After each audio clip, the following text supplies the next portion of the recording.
شجرا data مرتب کر جبل کی، لیا کہ ہاں کون اچھا بالکل. تھا کون برا تھا اور کون جھوٹا اور کون سی، سب بکواس ہے. لیکن چلیں 1 لاکھ لوگ کر لیا، لیکن وہ صرف 1 لاکھ لوگ تو نہیں ہوں گے نا رسول کے دور میں، اس وقت کروڑوں لوگ ہوں گے. ہوں، تو تاریخ میں تو چند بالکل. لوگوں کا ذکر آپ پاتا ہے. تو ہوں، جتنا ہمارے پاس آیا ہے ہم اس، اور جتنا ہم دیکھ سکیں اس میں سے ہی نتیجہ اخذ کر سکتے ہیں، سب کا تو نہیں کر سکتے. بالکل.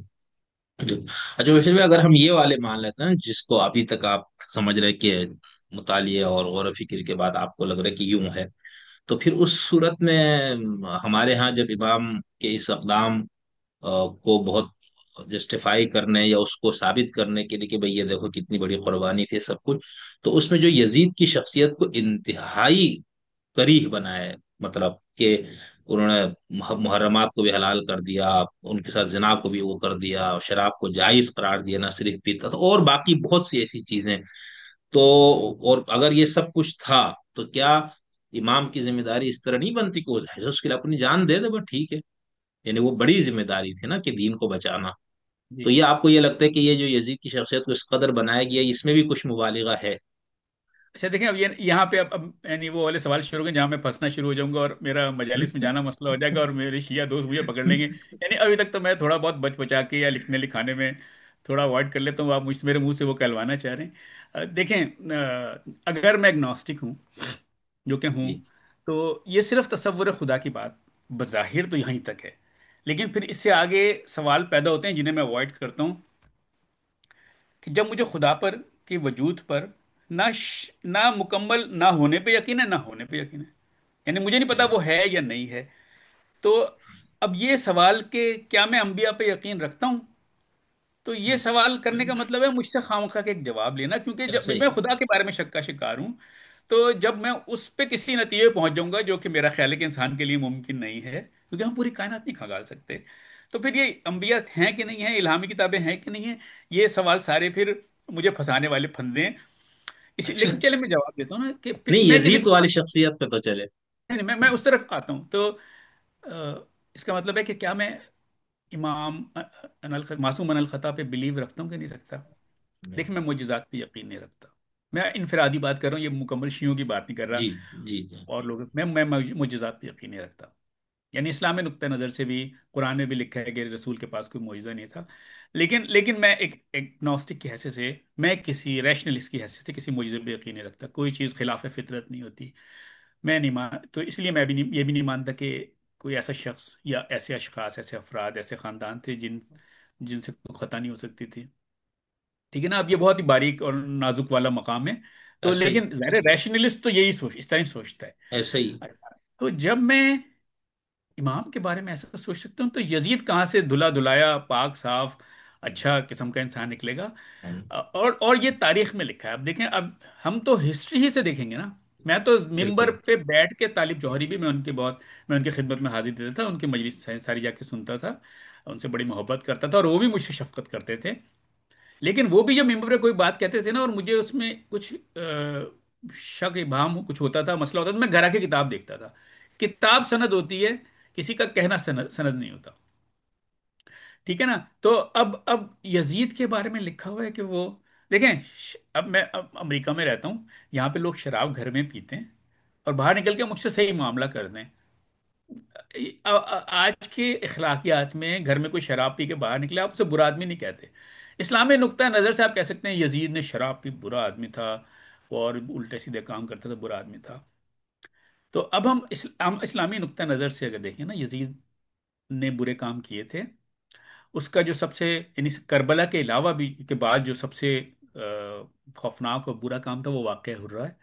آپ نے اس بارے میں اگر پڑھا ہے، اس نے کہا جا کے اپنے فوج سے کہا جاؤ اور جا کے حملہ کرو مدینہ پہ، اور مدینہ رسول کا شہر ہے، اس بات کا خیال رکھیں. اور اس نے کہا وہاں جا کے ان سے 3 دن انہوں نے کہنا کہ وہ بیعت کریں یا جو بھی اس کا مطالبہ تھا پورا کریں، نہیں تو پھر وہاں کے لوگ تمہارے لیے مباح ہیں. یعنی آپ ریپ کریں، قتل کریں، مال لوٹیں، سب جائز ہے. یہ یزید کا حکم تھا. یہ سب کتابوں میں موجود ہے، کوئی ایسا نہیں ہے کہ موجود ہے. شیعوں نے گھڑ لیا ہے. کیونکہ امام زین العابدین تو ان دنوں میں ان سب چیزوں سے بچنے کے لیے مدینے سے باہر تشریف لے گئے تھے. تو یعنی امام شیعوں کا امام تو باہر ہے، تو وہ تو اس سے الگ ہو چکے ہیں. لیکن یہ یزید نے یہ کام کیا. اس کا مطلب ہے کہ وہ اس کی شخصیت کے بارے میں جو بھی باتیں کی جاتی ہیں، اس میں سے چلیں 100% جو شیعہ کہتے ہیں وہ درست نہیں ہوں گی، یا 50% نہ کہیں، لیکن تھیں تو صحیح، مسائل تو تھے اس کے ساتھ. اس کا یہ ایک عورت کا بھی اگر ریپ کیا گیا اس کے کہنے پر، اس کے جائز کہنے پر، بالکل تو پھر وہ قابل معافی نہیں ہے. صحیح، ایسے ہی. اچھا، اپنا وشی صاحب، یہاں پر جو ہمارے ہاں ظاہر سی بات آپ نے تو کچھ بھی نہیں چھوڑتے پڑھنے میں ماشاء اللہ سے. تو یہ جو محمود عباسی اور اس نوع کے کچھ لوگوں نے دوسرا مقدمہ جو کھڑا کیا، تو اس کو آپ کس نظر سے، انہوں نے بھی تو وہی تاریخ انہی کتابوں کے حوالے وہی کچھ، تو اس کو آپ کس نظر سے دیکھتے، کوئی ہے یہ وزن علمی طور پر؟ یہ شیعہ بھی یہی کرتے ہیں، اور یہ محمود عباسی اور اس طرح کے لوگوں نے بھی، یہ چیری پکنگ کا کام ہے. تاریخ میں سب کچھ لکھا ہوا ہے، لیکن اس کے بعد پھر یہ آپ کی یا تاریخ داں کی یہ ذمہ داری ہے کہ یہ جو سب لکھا ہوا ہے نا، اس میں سے آپ کیا چھاپتے ہیں. دیکھیں، میں بہت عرصے تک میں جرنلزم میں 25 سال جرنلزم کیا، اور اس میں سے 17 18 سال میں بلیٹن پروڈیوسر تھا. میرے پاس ایک دن میں 2000 اسٹوریز ہوتی تھیں، لیکن میرے پاس نا 20 چلانے کا بھی وقت نہیں ہوتا تھا. ایک بلیٹن میں 20 خبریں بھی نہیں چل پاتی تھیں. اور جب میں اخبار میں تھا تو اس سے بھی ہوتا تھا کہ 3 پیج ہمارے پاس ہوتے تھے، لیکن اسٹوریز ہزاروں ہیں. آپ نے چھاپنی تو زیادہ سے زیادہ، اس میں مجھے یاد ہے کہ 59 خبریں 3 پیجز میں چھپ جاتی ہیں، 58 ایسی ہوتی ہیں. تو نا یہی تاریخ کا معاملہ ہے کہ آپ کے سامنے تبری نے کہیں بھی نہیں کہا کہ جو میں نے جمع کر دیا ہے وہ سب حتمی ہے. اس نے کہا میرے پاس جو کچھ معلومات آ رہی ہے میں رکھ رہا ہوں یہاں پہ، اب آپ خود طے کر لیجیے گا. اتفاق سے بعض تفاسیر میں بھی ایسے ہی لکھا ہے، یعنی اہل تشیع کی تفاسیر میں بتا رہا ہوں، ان میں یہ لکھا ہوتا ہے شروع میں کہ ہمیں ایک موضوع پہ جتنی، یعنی اس آیات کے ساتھ کی جتنی اماموں کی روایات ملی ہم جمع کر رہے ہیں یہاں پہ. اب ہم اس میں متضاد بھی ہو سکتی ہیں، اور ہیں متضاد بہت سی جگہ پہ. تو یہ اب آپ پڑھنے والے کا کام ہے، یا اچھے تاریخ داں کا کام ہے، یا سلجھے ہوئے ایک مطالعہ کرنے والے شخص کا کام ہے کہ وہ اس میں سے کیا چیزیں لیتا ہے. کچھ لوگ مکھی کی طرح ہوتے ہیں جو گند پہ ہی بیٹھتے ہیں. محمود عباسی جیسے لوگ گند ہی پہ بیٹھے ہیں، انہوں نے ساری چیزیں خراب ہی دیکھی. کچھ لوگ ہوتے ہیں جو اچھی اچھی چیزیں ہی لے لیتے ہیں، بری چیز کرتے ہی نہیں ہیں. یعنی جیسے، اب میں خیر میں نام نہیں لینا چاہتا، لیکن کچھ لوگ ہیں جو معروضی انداز میں چیزیں دیکھتے ہیں. جیسے مولانا مودودی نے کافی، جب خلافت اور ملوکیت لکھی اس میں کافی کچھ انہوں نے، پہلا پارٹ تو کافی انہوں نے یعنی عقیدت میں تھوڑا لکھ دیا ہے، لیکن دوسرا پارٹ جو ہے آدھی کتاب کے بعد، وہ انہوں نے معروضی انداز میں دیکھا ہے چیزوں کو. اس میں انہوں نے خلیفہ کا، جیسے تیسرے خلیفہ کا اس طرح تقدس نہیں رکھا جیسے کیوں سنیوں کو اعتراض ہوا اس کے اوپر، کہ انہوں نے اسے تاریخی طریقے سے دیکھا، تاریخی انداز میں دیکھا، ایک تاریخ داں کے طور پہ دیکھا. وہ ایک عقیدت مند سنی کے طور پہ انہوں نے نہیں لکھا. تو اسی لیے جو شیعہ عقیدت میں لکھ رہے ہیں اور سنی عقیدت میں لکھ رہے ہیں، پھر وہ چیری پکنگ ہے. وہ پسند کی چیزیں لے لیتے ہیں اور باقی چیزیں وہ چھوڑ دیتے ہیں. تو میں نے وہ بھی پڑھی ہیں جو محمود عباسی نے لکھی ہیں دونوں حصے. لیکن میرا خیال ہے کہ وہ جان بوجھ کے انہوں نے صحیح، حرکتیں کی ہیں صحیح، ایسی، صحیح. ٹھیک. اپنا غبار اچھا، نکالنے کے ویسے لیے.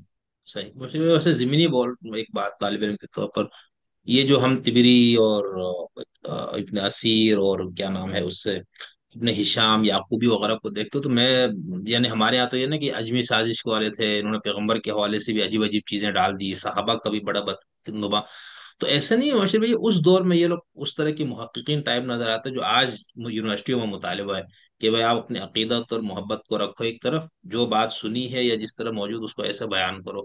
تو اس میں کئی روایت ایسی ہے جس سے پیغمبر کی بالکل عجیب سیرت داغدار ہو جاتی. سلمان اور ان لوگوں نے کتاب جو لکھی وہ کہاں سے لکھی ہے؟ انہی چیزوں سے. تو یہ نہیں ہے جی، اس طرح، آپ کو بھی لگتا ہے یا نہیں ایسا؟ مطلب ٹھیک سلمان ہے وہ کو سب سلمان مسلمان تھے. نہیں، سلمان رشدی. سلمان رشدی رشدی نے جو کتاب لکھی ہے نا، وہ تو ظاہر رشدی کا تو تو مطلب ناول ہے، اس کو تو ہمیں اس میں نہیں شمار کرنا چاہیے. وہ فکشن نہیں کو نہیں کبھی بھی. جی نہیں، فکشن ہے لیکن اس کے اندر جو چیزیں بیان کی گئی وہ تو روایات کے اندر اس طرح کی چیزیں موجود ہیں نا پیغمبر کے حوالے سے. آپ پر ہے کہ آپ اس کو کس طرح سے بیان کرتے ہیں. لیکن میں جی، کہہ رہا ہوں دیکھیں کہ میں پھر، مورخین. جی جی جی. درست آپ کہہ رہے ہیں، لیکن دیکھیں فکشن میں کیا ہوتا ہے، کوئی حقیقت ہو بھی نا تو اسے ڈسٹارٹ کرنے کا آپ کو حق ہے. فکشن میں یہ ہوتا ہے کہ آپ کہانی لکھ رہے ہیں، اسے کبھی بھی حقائق کے ساتھ ملا کے اس پہ اعتراض نہیں کرنا چاہیے، کیونکہ اگر بالکل درست بھی چیز ہے تو فکشن لکھنے والے کو یہ حق حاصل ہے، کیونکہ وہ اسے فکشن کہہ کے ہی پیش کر رہا ہے، اسے جی جی وہ حقائق جی. کہہ کے تو پیش ہی نہیں کر رہا. تو اگر وہ اسے کچھ گھما پھرا لیتا ہے، اس میں اپنی مرضی کی چیزیں کر لیتا ہے، اگر وہ والا واقعہ نہیں بھی ہوا ہوتا جس وہ سورہ نجم والا، اگر نہیں بھی ہوتا اور رشدی نے گھڑ لیا ہوتا تب بھی وہ جائز تھا، کیونکہ وہ فکشن ہے. میں فکشن کے نقطہ نظر، میں یہ نہیں کہہ رہا اس نے اچھا کام کیا، میں یہ بتا رہا ہوں کہ فکشن نگار کو یہ حق ہوتا ہے کہ وہ کسی بھی واقعے کو اپنی مرضی کے حساب سے پیش کر لے یا گھڑ لے۔ ہاں لیکن یہ درست ہے کہ تاریخ میں بہت سی الٹی الٹی باتیں لکھی ہوئی ہیں۔ ایک بات تو یہ کہ میں حدیث کو، یہ کچھ دن پہلے یہ بات ہوئی ہے کہ حدیث کو بھی میں تاریخی سمجھتا ہوں، شاید غامدی صاحب نے یہ بات کی ہے جی کہ جی ہاں حدیث بالکل جو ہے یہ سب تاریخ ہے، کیونکہ ہم رسول اللہ کے دور میں ان کے سامنے بیٹھ کے کیمرے سے اس طرح ریکارڈ نہیں کر لیا گیا تھا، کسی نے اس وقت لکھا بھی نہیں تھا، بلکہ رسول اللہ منع کرتے تھے۔ یہ بھی تاریخ میں ہی پڑھا ہے ہم بات نے، میں، یا جی حدیث جی میں یہ پڑھا ہے کہ بھی ہے رسول اللہ خود منع کرتے تھے، اب پتہ نہیں یہ ایسا حدیث بھی ہی درست ہے کہ نہیں ہے۔ ہے تو یہ، لیکن دیکھیں حدیثوں پہ پھر بھی آپ نے اسما اور رجال کے نام پہ، علم الرجال جو بھی آپ کہتے ہیں، اسے آپ نے ایک وہ نام نہاد ہی صحیح، لیکن آپ نے ایک علم گھڑ لیا اور لوگوں کی شجرے اس پہ کھنگالنے شروع کر دیے، اور ان کے بچپن سے لے کے جوانی تک معلوم کرنا شروع کر دیا، جھوٹ بولتا سچ بولتا، جو بھی یہ نام کا ہی صحیح لیکن کچھ ہے۔ لیکن تاریخ کا معاملہ یہ ہے کہ اس میں، یعنی سیرت میں بھی اتنی توجہ سے چیزوں کو، واقعات کو کھنگالا نہیں گیا جیسا حدیث نہیں میں، ایسا تو ایسے ہی سیرت میں بھی نہیں کھنگالا گیا، تو جو سیرت سے ہٹ کے تاریخ ہے اس میں بھلا ایسا کیسے ہو سکتا ہے؟ بالکل تو تبری نے تو یہ لکھا بھی ہے صاف صاف کہ بھائی ایک چیز میں زیادہ واقعات ملے، اس نے بلکہ لکھا، یعنی لکھا بھی ہے لیکن یہ کیا بھی ہے کہ ایک واقعے کی اگر اسے 14 مختلف یعنی وہ ملے واقعات کسی نے بیان کیے، 14 بیانات موجود ہیں، اس نے 14 کے 14 ہی لکھ دیے ہیں۔ اس نے نہیں کہا کہ یہ والا درست تھا، اس نے کہا ہاں بھائی یہ متضاد ہیں، الگ الگ ہیں، یہ سب موجود ہیں۔ تو اب آپ کے اوپر ہے کہ آپ اسے چیک کریں گے ٹھیک ہے یا غلط ہے، یا تسلیم کریں یا مسترد کر دیں۔ لیکن اس وقت کے مورخین ہیں، آج ہم اس میں سے لکھی ہوئی بہت سی چیزیں پبلک میں بیان کریں تو آپ پہ گستاخ رسول، گستاخ صحابہ، گستاخ فلاں کا فتوا لگے گا، لیکن اس دور کے وہ کیسے دماغ تھے جنہوں نے یہ ساری گستاخی کی چیزیں لکھ نہیں، دی نا، مطلب میں تو اس کو اپریشیٹ کر رہا ہوں کہ جی وہ جی، ایک تو یہ کہ دیکھیں، میں چونکہ میں ریشنلسٹ ہوں نا، میں تقدس کو بھی نہیں مانتا، جیسے میں نے کہا جی معجزات کو نہیں مانتا، تو ظاہر ہے معجزات کا تعلق تقدس سے ہوتا ہے نا، میں تقدس کو نہیں مانتا، اور وہ اس دور کے لوگ بھی اس طرح تقدس کو نہیں، یعنی تقدس نہیں تھا ان کے ذہن میں۔ ٹھیک ہے، یہ تقدس شاید مجھے لگتا ہے کہ ہندوستان میں جب مسلمان آئے نا تو اس ہاں کے ہاں بعد، کیونکہ ہندوؤں کا ہے یہ طریقہ، میں ہندوؤں کی برائی نہیں صحیح، کر رہا، لیکن وہ ان کے ہاں ہاں نہیں نہیں وہ جس طرح کا ان کا ماحول ہے، جس طرح کا ان کا مذہب ہے، اور جس طرح کا ان کا معاشرہ ہے، مجھے لگتا ہے یہاں آ کے یہ تقدس بہت زیادہ پیدا ہو گیا ہے۔ ادھر صحیح سعودی عرب نام ہے اس وقت، تو حجاز تھا، تو وہاں پر، اور پھر اور جہاں جہاں پہ اسلامی مملکت تھی وہاں پہ اس طرح تقدس نہیں تھا۔ اب تو یہاں پہ آپ کسی صحابی کے خلاف بھی بات نہیں کر سکتے، یعنی منافق صحابی بھی اگر آپ کو پتا ہوگا نا تو، اور آپ کے پاس دلائل بھی ہوں گے اور تاریخ میں بھی لکھا ہوگا، تب بھی آپ نام نہیں لے سکتے، ورنہ آپ پہ توہین کا پرچہ کٹ جائے گا۔ بالکل لیکن اس دور میں ایسا نہیں تھا، اگر تقدس ہوتا تو صحابہ آپس میں لڑائی نہ کر رہے ہوتے، جنگیں نہ کر رہے ہوتے۔ بالکل اور بالکل اس ایک آپ کے بہت ہی شاید اشرے مبشرہ والے صاحب بھی ہیں، جو رسول کے انتقال کے بعد علل اعلان کرتے تھے کہ میں عائشہ سے شادی کروں گا، تو تقدس ہوتا ہے یا ام المومنین سمجھتے، تو اس طرح کی باتیں کرتے۔ یہ سب ہوں، باتیں پھر بات کی پیدا ہوئی ہیں، تو جو شروع میں تاریخ لکھنے والے تھے نا، کچھ نے تو شرارت کی ہے، یعنی کچھ، اور میں بہت معذرت کے ساتھ، یہ اہل تشیع میں بھی ہے، اہل تشیع کی معتبر کتب حدیث میں بھی بعض ایسی چیزیں ہیں جنہیں پڑھ کے میں دمبا خود رہ گیا کہ یار یہ لوگ کیسے لکھ رہے ہیں اس طرح، اور اہل سنت میں کافی زیادہ ہیں۔ انہوں نے بالکل شرارتاً بعض چیزیں شامل کی ہیں جن سے توہین کا پہلو نکلتا ہے۔ کچھ لوگوں نے سادہ لوہی میں لکھ دی ہیں چیزیں، کچھ لوگوں کو جیسا ملا انہیں منوان لکھ دیا، ایسا نہیں ہونا چاہیے، ہم صحافی تو صحیح جب تک دو سورسز سے خبر نہ ملے ہم نہیں چھاپتے، یہ قاعدہ ہے، لیکن ان بعض لوگوں نے اپنی بیوقوفیوں میں بھی چیزیں شامل کی ہیں، اور بعض صحیح جیسے کہتے ہیں بنو امیہ نے بہت سی حدیثیں ان کے دور میں گھڑی گئی ہیں، تو یہ کام ہوئے، تو اس لیے تھوڑے عقل کو ہاتھ مارنا چاہیے کہ میں جو پڑھ رہا ہوں، جس بالکل سے اگر آپ کسی کا احترام کرتے ہیں، دیکھیں تقدس نہیں لیکن احترام تو آپ کو کرنا چاہیے نا۔ صحیح آپ بعض بعض اہل تشیع تبرہ کرتے ہیں، اس میں حد سے گزر جاتے ہیں، وہ بھی غلط ہے۔ آپ دیکھیں کسی عورت کی، میں یہاں اس وقت صورتحال بتا رہا ہوں، جدید اخلاقیات، ماڈرن اخلاقیات، آج کے دور کی اخلاقیات یہ ہے کہ ایک جسم فروش عورت بھی ہوگی، سیکس ورکر، آپ اس سے بھی بدتمیزی نہیں کر سکتے، آپ کو اس کا بھی احترام کرنا ہے۔ کجا یہ کہ دوسروں کی مقدس ہستی ہو، دوسروں کی کیا، ہماری بھی مقدس ہستی، ہم میں تو مقدس نہیں، سوری محترم کہنا چاہیے، کہ محترم ہستی ہو، اور آپ اس کے بارے میں الٹے سیدھے کلمات کہیں تبرہ کے نام پہ، اسے عبادت قرار دیں، یہ بالکل غلط ہے، جہالت ہے، ایسا ہرگز نہیں کرنا چاہیے کہیں پہ بھی، کوئی سی بھی کسی بھی اخلاقیات میں سے جائز نہیں سمجھا جائے۔